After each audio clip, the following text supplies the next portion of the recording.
Linda nööp.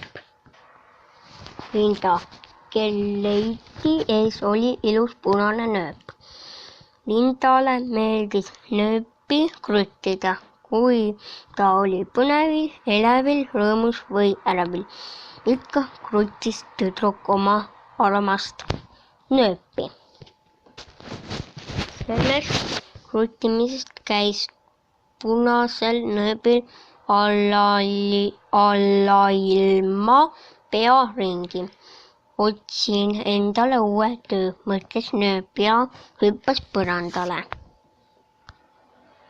Nööp veeres kapi juurde, küll seal oli palju riideid, kellel on nööpe vaja, hõiskas nööp.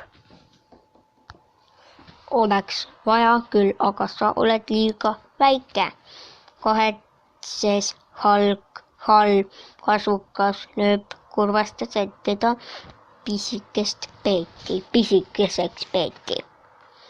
Nööp palus Pluusi, võta mind endale nööbiks.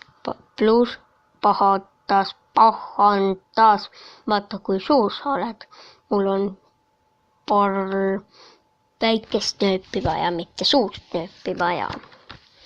Linda isa pintsakul ees oli 4 musta läikivat nööpi. Need olid sama suured kui Linda nööp. Võtke mind kampa, palus nööp. Sa oled teistsugune, hüüdis mustad nööbide kooris. Sa oled punane, aga sobib meiega. Pintsaku tagant vaatas välja Linda ema kleit. Kui ilus punane nööp, imetles kleit. Võtaksin su endale, aga ma käin tõmblukuga. Nööp mõtles kurvalt, kord elan ma väike, kord suur ja siis jälle ei sobi või pole vajalik. Tule mulle, hüüdis Linda ema. Kaunis kübar, mul on linte, pärlid ja nööpe, sina sobid siia hästi. Yes. Mida ma kinni hoidma pean, küsis nööp. Mitte midagi, vastas kübar. Ole lihtsalt ilus nööp, kahetses. Anna andeks, aga ma tahan olla kasulik. Mida ma nüüd teen, ohkas nööp. Mine sahtlisse, soovitas vana kampsun. Mis on sahtel, küsis nööp. See on vanade nööpide varjupaik, ootavad seal miljonid neid vaja läheb, šallad kampsunile.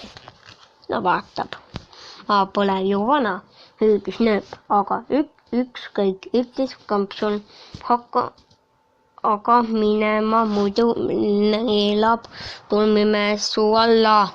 Appi! Äkki tuli tuppa Linda, märkas nööpi ja rõõmustas. Kartsin, et olen su päriselt kaotanud. Linda õmbles nööbi tagasi kleiti ette, nuttagi ta nööbile rutimise asemel hellelt pai. Luges Kait Veskimäe, Päike ja pill.